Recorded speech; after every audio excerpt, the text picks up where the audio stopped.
Hello, everybody. We are the Geeks and Degenerates, and today we're doing a new all caught up series. Hopefully, we do it all the way to the end this time, and it's for Ahsoka. Hey, we did Last of Us. Sadly, I wasn't there on the last two parts. We did The Mandalorian together, which was here and there in terms of quality, but hopefully, with the beginning of the show, we see it's going up, and we'll talk about the rest of it later. But I know it's kind of useless to ask. Were you excited for Ahsoka? What's your relationship with Ahsoka? Were you one of the fans who were like, "Can't believe they gave Anakin Skywalker an apprentice. It's not Star Wars. I can't believe this. This is bullshit."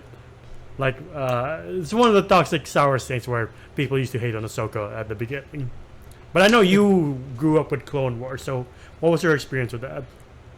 Nah, man, I loved Ahsoka. Like, this is the thing that I was like kind of wondering. I was like, why? Sorry, no offense to the people who like the sequel trilogy.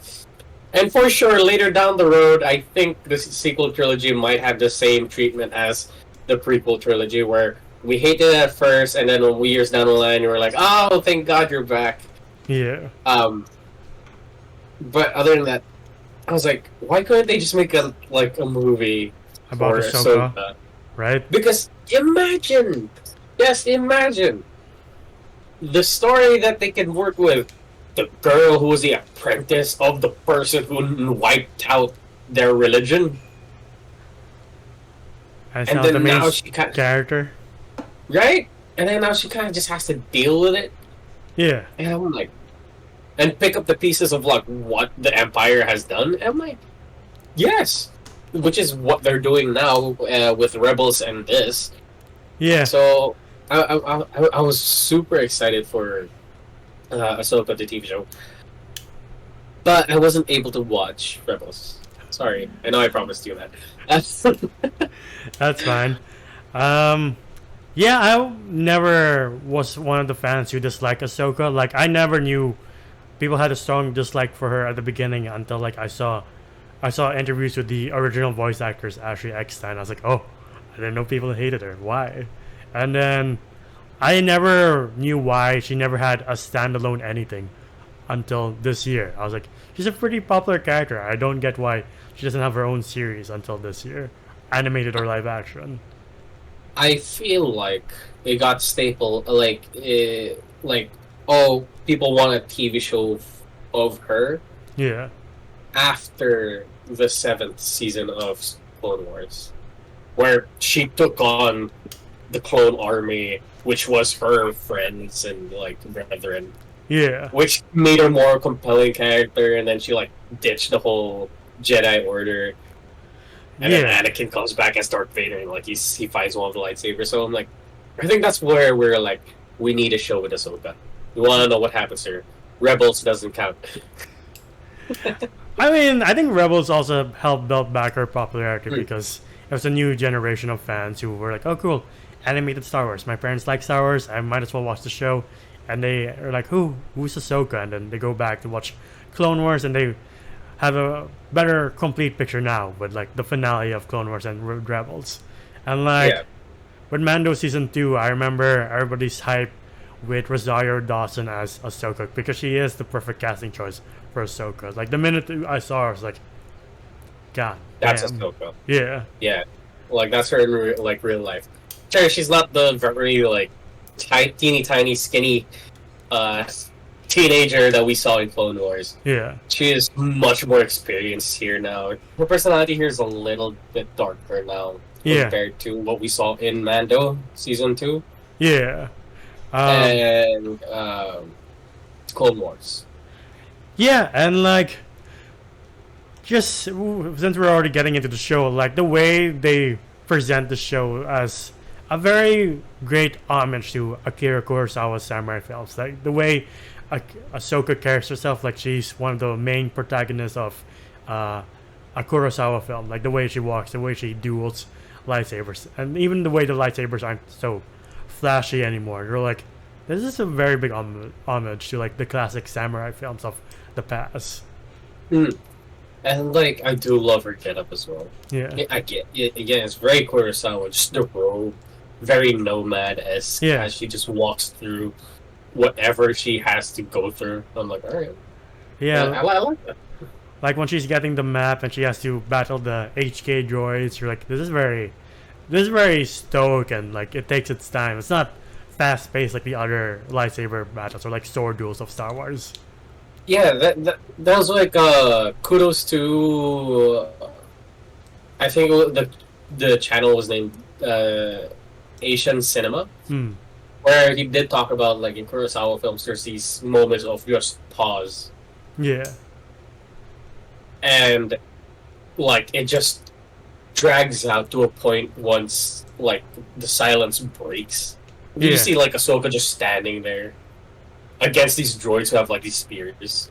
It's just quiet for a bit, and then she pulls it out. I'm like, ooh. Like it has a big bang factor now that when she just pulls out her lightsabers, it's not just. Yeah. It's more impactful. I'm like, I don't know how to explain it, but they did a really good job. Yeah. And like it's nice seeing David Tennant back as Huang, like the droid who trains the Jedi. Like I believe he was in Clone Wars for a bit, and then Rebels for a bit as well. Oh yeah. I forgot that. Man, somebody beat K2SO. I'm Yeah. sorry, but David Tennant as what's the name of the droid again? Huyang. Hu Yang. Yeah. Fucking killed it. Like, there's so much personality within that droid. I was like, I love this thing. Yeah. I need a droid. Also love seeing Clancy Brown back as Governor Aziz. I forgot his last name, but like he was in Rebels, and like the fact that I believe this is how you make cameos work. Of like you don't make a big deal out of it. Like, oh, look, it's a major star. It's Clancy Brown. He's just part of the world. He's part of this built-in world. You're like, oh, cool. Right, I forgot. But he's such a chameleon though. Yeah. Like he's already that big red guy from Mandalorian, Yeah. and then he voices Savage Press. Savage Press. Such a dumb name. Such an edgy name too. Of like, oh, Savage Press. Like, Jesus Christ. Can you not be more obvious, sir? At least in Maul is just Maul. Him just like, oh, it's doubly edgy. Cool. Anyway, going back to that. But yeah, I do love seeing Clancy Brown from here to there. Yeah. Of course, another actor who's done multiple Star Wars characters is the late great Ray Stevenson as Baylan Skoll. Baylan Skoll, I believe how you pronounce his last name. But my God, what an introduction to his character, where he just, we are no Jedi. You're like, oh fuck, he said the line. Oh my God, yeah. I forgot about the opening scene where there's this just freight, like this ship that's just like, hey, we're Jedis, we need to come on board. And they're like, there's no Jedis anymore, or like, there's not a lot of Jedis anymore. And as it goes down, I was like, oh, I don't believe you. I say you're bluff. There are no Jedis. And then he's like, you're right about one thing. We aren't Jedis. I was like, oh. Oh shit. I do love it that there's a little bit more texture to their just dark robes. Yeah. Like the way Baylan and his apprentice Shin just wipe out everyone. It's very samurai-esque. It's not flashy, it's just straightforward slashers. Like, I fucking like Did this. you see a little bit of blood once you just, like, upstrike somebody? I was like, whoa. But it was just like, if blink, you miss it. Yeah. But I thought there was blood. Such a shame that Ray Stevenson went before his time, because the way he carries his character is just so cool all the time. Like, Jesus Christ. Dude, I love the General S vibe of it. Yeah. Where beard, white hair, all in black, but you can tell his robe is very regal. Yeah. Broad shoulders and everything. And you see him like walking down the hall doing his Darth Vader like hallway scene. Just, like, oh, that shit was good. Yeah. Also, who's the apprentice? edgy goth chick? Yeah, I'm starting to like her. Shin. I forgot her last name, but her first name's Shin. But I was like, jeez, she doesn't talk much. I like you.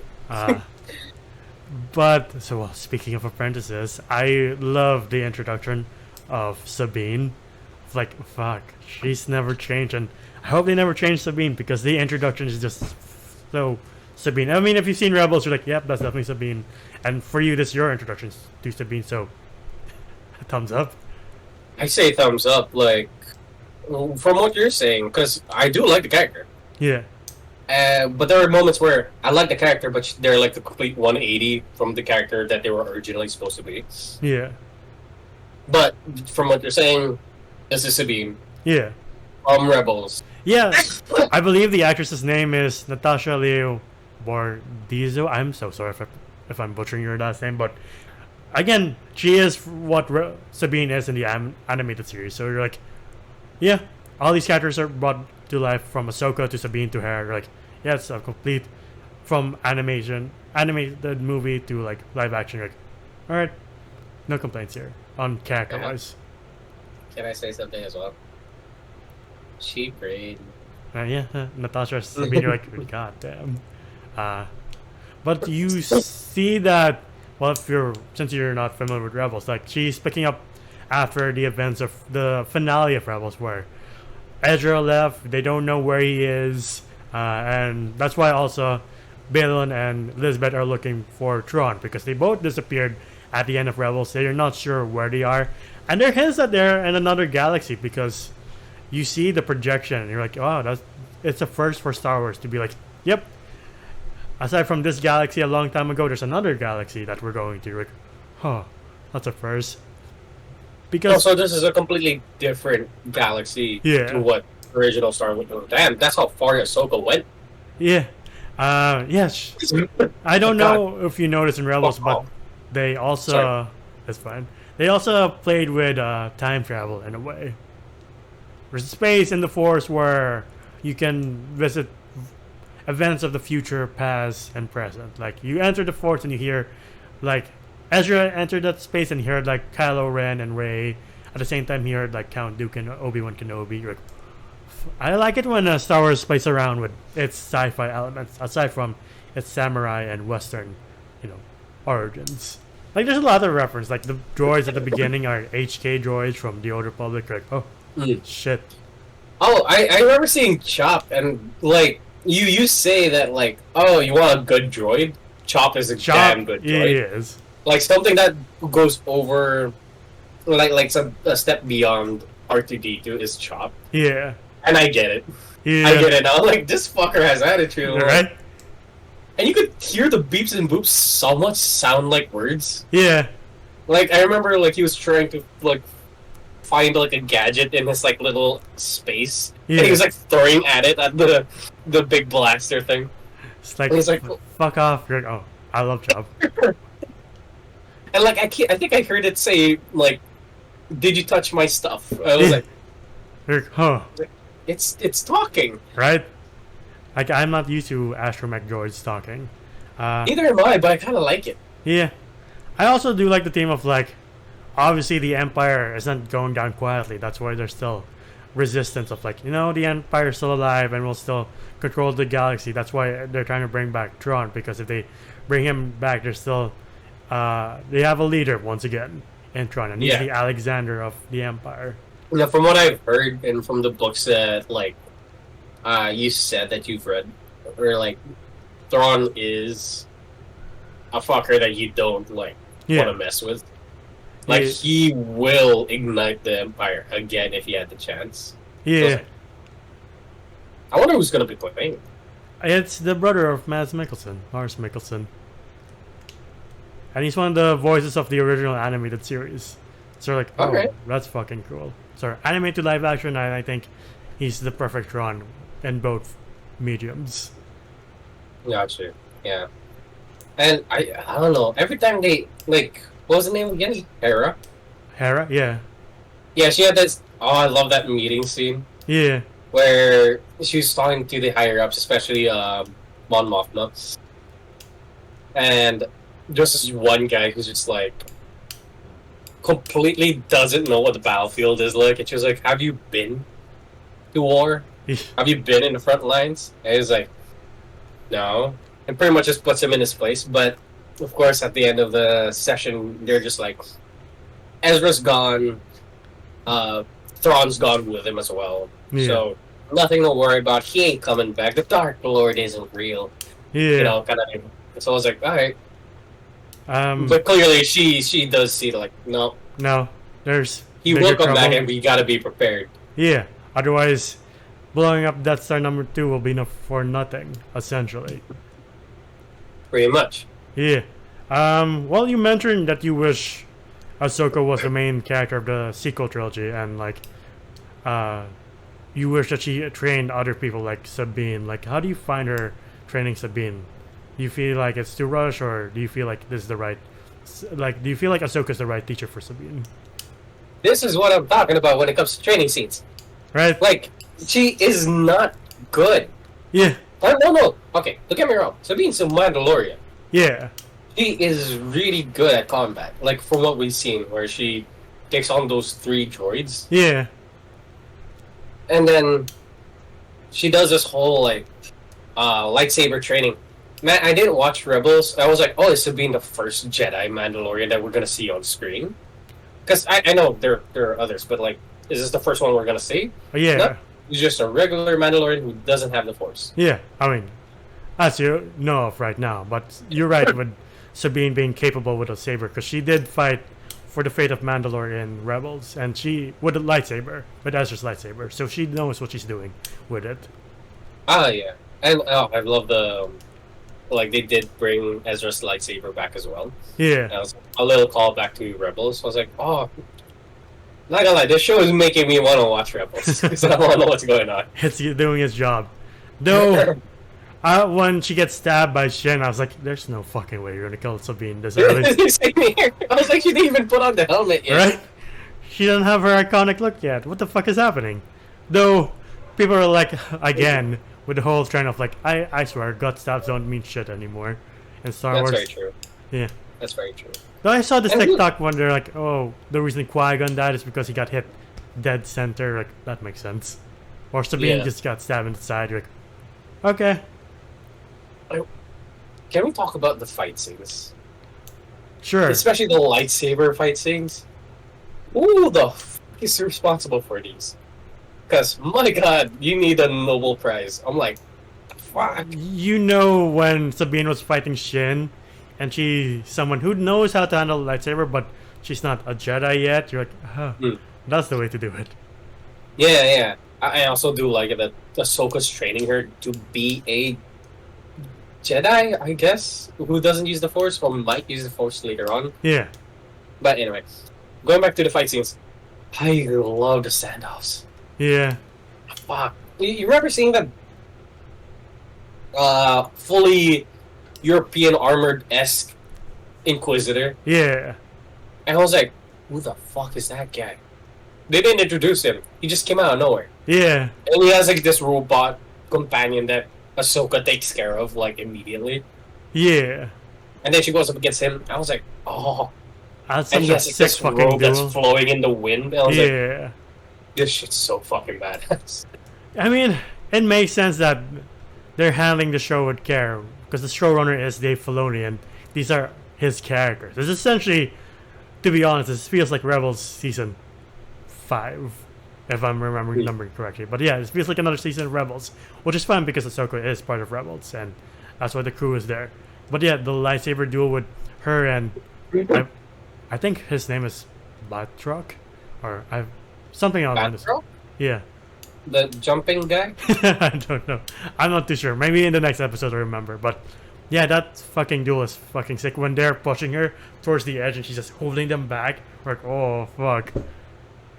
I will say that fight with Sabine and Shin, Yeah. where Sabine like was pinned to the ground, but she has like her arm like Yeah. supporting her, and she just has it like that. And I was like, that is such a good scene. Yeah. And there's no bullshit like Yeah. in your face. It just straight up, you just see her face and then Shin's face, and then they're like staring down each other. I'm like, grr. I was like, I don't know. The fight scenes were good. And the fact Fight scenes that are good here. Shin defeats her by doing this, you're like, oh fuck. Like as a fan, I was like, holy shit, that's beaten me a couple of times. Fuck. Yeah, like the most like minimal moves are the Yeah. most effective sometimes. Even when the scene is like grandiose, like Ahsoka's space scene when she takes out the ships in space, in her spacesuit with the lightsabers. I was like, you can do that? Jesus Christ. I'm not gonna lie, I thought she was gonna throw one of her lightsabers. Yeah. But like the fact that it is grandiose, but at the same time it's like realistic. You're like, yeah, I can see a Jedi doing that. Why not? Yeah. And you're not like, that's bullshit, or all these moves are bullshit. No, you're just like watching it, being like, I am thoroughly impressed with Dave Filoni and the way his choreographer is handling the lightsaber scenes. Yeah. And I will say, I love the backstory when it came to Ray Stevenson's character. Yeah. Where you could clearly tell from what the... God, I keep forgetting the droid's name. Huyang. Huyang? Huyang. Huyang. That he was a Jedi. Yeah. He was part of the Jedi Order. And then he just went bad. I'm like, ooh. Yeah. I don't know. I want to know more. Right? God damn, what a good send-off to Ray Stevenson. Yeah. Like, this is a damn good role. I mean, RRR was great, but like, this seems more appropriate. Yeah. Whether he's the Punisher or a colonizer or a Sith, whatever he is, Ray Stevenson always does a great job. And again, it's a shame that he's gone way too soon. But I'm pretty sure the show will make this his best role in a bit. Like, I can't remember his last role aside from RRR. Like, I remember him as the Punisher. I remember him Rome. And like, he's one of the actors where the movie might not be good, but he's good in it. Yeah, he's one of the solid actors. He was in he was in that one G.I. Joe movie, but we don't talk about that. Yeah. And like, it's just nice to see how they're setting everything up from like the rise of the First Order to Sabine's eventual, who knows, maybe Force powers. You at this point, you're kind of like, I trust what Dave Filoni and Jon Favreau are doing, even though sometimes it might be a bit of a rocky road. But if it leads to a very good climax with this season, it would be worth it. Yeah. Anything else to point out? I get it that we're in another galaxy, but I do miss the standard blaster sounds that the ships make. Yeah. Because the pew, pew, pew ain't doing it for me. I really miss the TIE fighter scream and then how it shoots the gun. That's just a nitpick. Doesn't really take away anything from the show. It's just I miss it. Yeah. Do you think we'll get either of the Skywalkers in the flashback or in present day? Will Luke or Anakin show up? I would love to see Luke just like pop in, pop out, because that's what he did. Like, in the middle of his before the sequel trilogies, that he went around the galaxy helping as much people as he could. Yeah. So I really want to see just like Luke come by. He's like, oh, if you need me, since you need me, here I am. Yeah. Oh, you don't need me anymore. You could handle it on your own. Bye. I would love to see Luke and Ahsoka handle business together with both of their styles. That'd be pretty sick. Okay. Yeah. Oh no, I also really want to see Luke be more like the mixture of like light side and dark side with him. I really want to see more of that. Yeah. I know Hayden Christensen is part of the cast, so he'll probably be in a flashback. I would lose my mind if he's in a flashback with Ewan McGregor and Tamora Morrison as Catherine Rex. You're like, fuck. That would make me cry. I'm not gonna lie. I was like, and then maybe like de-age Ahsoka, or actually no, Rosario Dawson already looks young. Yeah. Like pretty much just put her in like her old like outfit, like in season 3 or something. Yeah. And then just I don't know. It'll be nice. Yeah. Just to see it all together. Like, the show is also handling Easter eggs right. Like, when Jason Sandula pops up, I was like, oh, right. Hera and Kanan had a son, and there he is right now. Is he going to be a Jedi? Who knows? Hopefully he doesn't end up with Luke's temple by the time Kylo comes around, because that would break my heart. Yeah. But yeah, this show so far is doing... I would say it's handling it right. Like, I really have no complaints. It's just the way it's an homage to Akira Kurosawa. I hope they carry this on until the finale of the show. Yeah. And also, I will say the dialogues as well. Yeah. Holy shit. the one-on-one talks with uh what was it? It was Sabine and Ahsoka. Joy. Fuck. Yang. Hey Yang? Yeah. Yang. Fuck me. We'll get it right someday. But like him teaching her like I remember I don't remember the dialogue. Yeah. Like word for word. I remember seeing that scene, I was like, they really put effort into like just the talking scenes. Sure, the fight scenes are great, but you get a lot of character development when they would just have their monologues, and I was like, I love that shit. Yeah. The one where it's like, I don't think I'm ever going to be good enough to be a Jedi, and Yang's like, yeah, you're not. You're like, oh, thanks, Yang. Thanks, man. Thanks for the boost on confidence.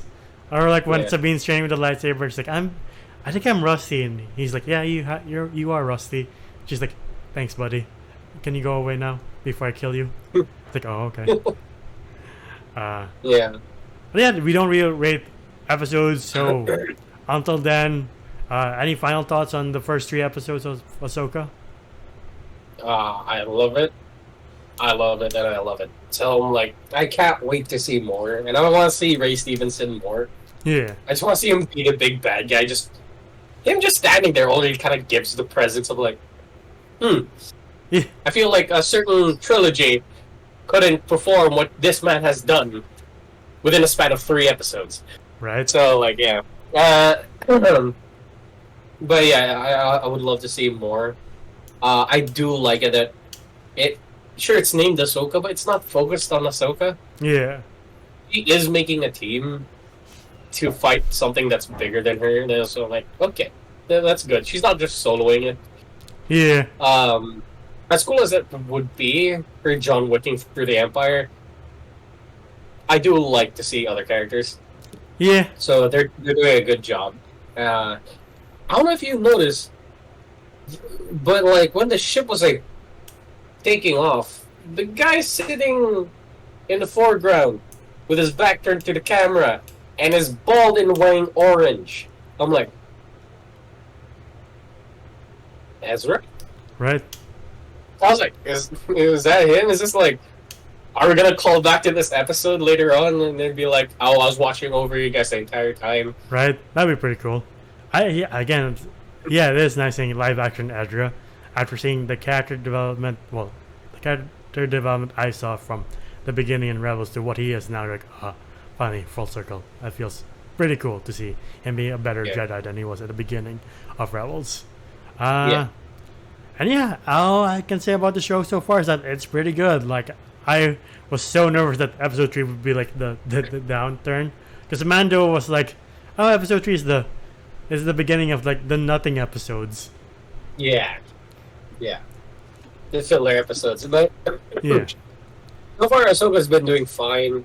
I'm still on like waiting for that one episode that'll be like, it's a, you know. But so far, Dave Filoni and Jon Favreau seem like they know what they're doing, and I can't wait for more. Yeah. And one last theory is that I think Mando might show up at some point in the show, which I would like to see. I would love to see that too. Yeah. I really would. Ahsoka and being I like, need to buy a Mandalorian helmet now. Yeah, Ahsoka being like, hey, I have a job for, the underground of Star Wars. Can you help me? He's like, oh, sure. I'll bring Grogu along as well. But yeah, that's been our thoughts on Ahsoka episodes 1, 2, and 3. What do you guys think? What's your favorite moment so far? Who's your favorite character so far? Please comment down below. If you want to see more of us on YouTube, please like our video, subscribe to the channel, and ding the bell icon to get notified of when we upload next. Well, I am not on socials, but you can find me on our videos like on Spotify and TikTok to see our best and funniest moments. Spotify through Here's on the Go. You can find his art account at IG, right? I hate you. You were doing so well. I was like ready to bounce off, and then you just did that. Oh, sorry. I hate you so fucking much. Anyway, you can find me at JOM_GOM_ on Instagram. It is my art account. And until the next All Caught Up or whatever we do next, we'll see you then. Bye, everybody.